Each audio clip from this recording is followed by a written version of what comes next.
حقیقی محبت کے مراحل۔ حقیقی محبت کے 3 مراحل ہیں جو کہ درج ذیل ہیں۔ پہلا مرحلہ۔ ان مراحل کی تفصیل تو بہت زیادہ ہے، لیکن میں اس تفصیل میں اس وجہ سے نہیں گئی کیونکہ میں کوئی عالم دین نہیں ہوں اور نہ ہی زیادہ علم ہے میرے پاس، جس کے باعث غلطی ہو جانے کے ڈر سے واقعات کو مختصراً بیان کیا ہے۔ ہم عالم ارواح میں ہوتے ہیں اور ہمیں آزمائش کے میدان میں بھیجنے سے پہلے ہمارا محبوب ہم سے ایک وعدہ لیتا ہے اور ہم بھی اقرار کرتے ہیں۔ ترجمہ: اور اے محبوب، یاد کرو جب تمہارے رب نے اولاد آدم کی پشت سے ان کی نسل نکالی اور انہیں خود ان پر گواہ کیا، کیا میں تمہارا رب نہیں؟ سب بولے، کیوں نہیں، ہم گواہ ہوئے کہ کہیں قیامت کے دن کہو کہ ہمیں اس کی خبر نہ تھی۔ سورہ الاعراف آیہ نمبر 172۔ تفسیر مودودی کے مطابق، جیسا کہ متعدد احادیث سے معلوم ہوتا ہے کہ یہ معاملہ تخلیق آدم کے موقع پر پیش آیا تھا۔ اس وقت جس طرح فرشتوں کو جمع کر کے انسان اول کو سجدہ کرایا گیا تھا اور زمین پر انسان کی خلافت کا اعلان کیا گیا تھا، اسی طرح پوری نسل آدم کو بھی جو قیامت تک پیدا ہونے والی تھی، اللہ تعالیٰ نے بیک وقت وجود اور شعور بخش کر اپنے سامنے حاضر کیا تھا اور ان سے اپنی ربوبیت کی شہادت لی تھی۔ اس آیت کی تفسیر میں حضرت ابی بن کعب نے غالباً نبی صلی اللہ علیہ وسلم سے استفادہ کر کے جو کچھ بیان کیا ہے وہ اس مضمون کی بہترین شرح ہے۔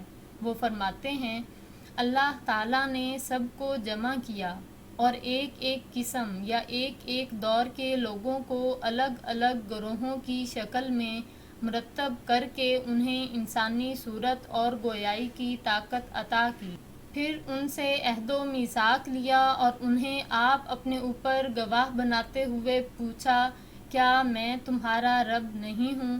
انہوں نے عرض کیا، ضرور آپ ہمارے رب ہیں۔ تب اللہ تعالیٰ نے فرمایا کہ میں تم پر زمین و آسمان سب کو اور خود تمہارے باپ آدم کو گواہ ٹھہراتا ہوں تاکہ تم قیامت کے روز یہ نہ کہہ سکو کہ ہم کو اس کا علم نہ تھا۔ خوب جان لو کہ میرے سوا کوئی مستحق عبادت نہیں ہے اور میرے سوا کوئی رب نہیں ہے۔ تم میرے ساتھ کسی کو شریک نہ ٹھہرانا۔ میں تمہارے پاس اپنے پیغمبر بھیجوں گا جو تم کو یہ عہد و میثاق جو تم میرے ساتھ باندھ رہے ہو یاد دلائیں گے، اور تم پر اپنی کتابیں بھی نازل کروں گا۔ اس سب پر انسانوں نے کہا کہ ہم گواہ ہوئے، آپ ہی ہمارے رب اور آپ ہی ہمارے معبود ہیں، آپ کے سوا نہ کوئی ہمارا رب ہے نہ کوئی معبود۔ اس روز ہم نے اپنے محبوب سے یہ وعدہ کیا تھا کہ ہم اسی کو رب مانیں گے اور اسی کی عبادت کریں گے، لیکن آج نہ تو ہمیں اپنا محبوب یاد ہے اور نہ ہی محبوب سے کیا ہوا وعدہ۔ جو غلطی ہم سے ہوتی ہے وہ حقیقت میں ہمارے والدین حضرت آدم علیہ السلام اور حضرت حوا علیہ السلام سے شیطان کے بہکاوے کی وجہ سے ہوتی ہے، جس کی وجہ سے انہیں جنت سے دنیا میں بھیج دیا جاتا ہے۔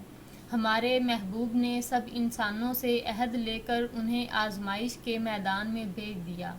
اب آگے انسان کو اپنے محبوب کے عہد کو پورا کرنا ہے۔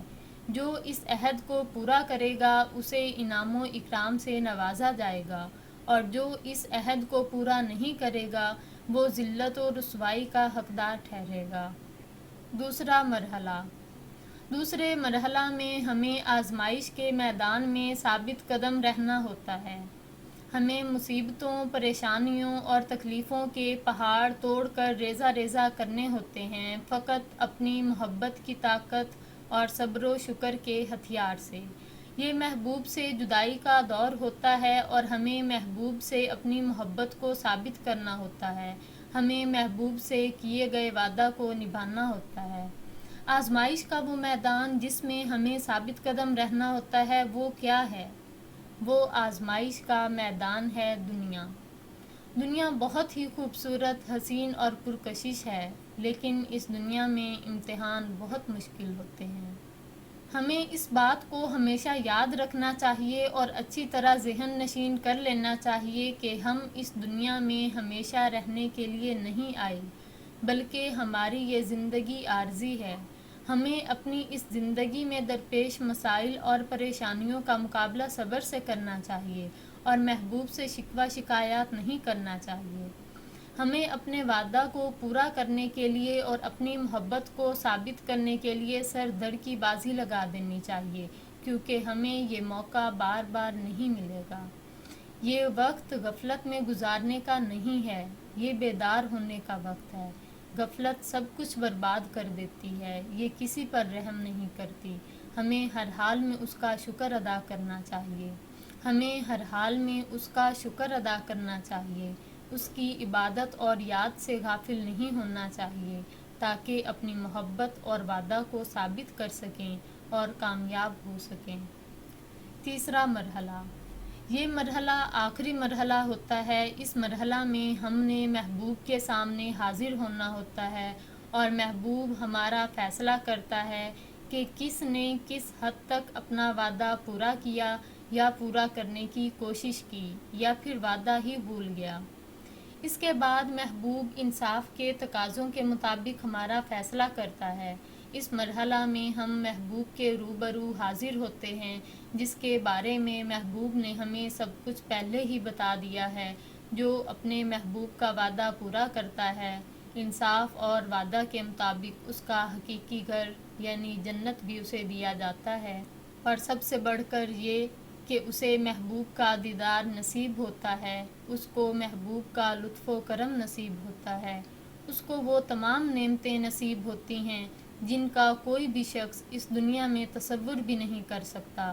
اس خوش نصیب کو یہ سب اس لیے محبوب عطا کرتا ہے کیونکہ اس نے محبوب کے احکامات کے مطابق زندگی گزاری ہوتی ہے۔ وہ دنیا کی بجائے محبوب کی محبت اور یاد کو دل میں بسائے رکھتا ہے۔ ترجمہ: بے شک جو ایمان لائے اور اچھے کام کیے اور اپنے رب کی طرف رجوع لائے، وہ جنت والے ہیں، وہ اس میں ہمیشہ رہیں گے۔ سورہ ہود آیہ نمبر 23۔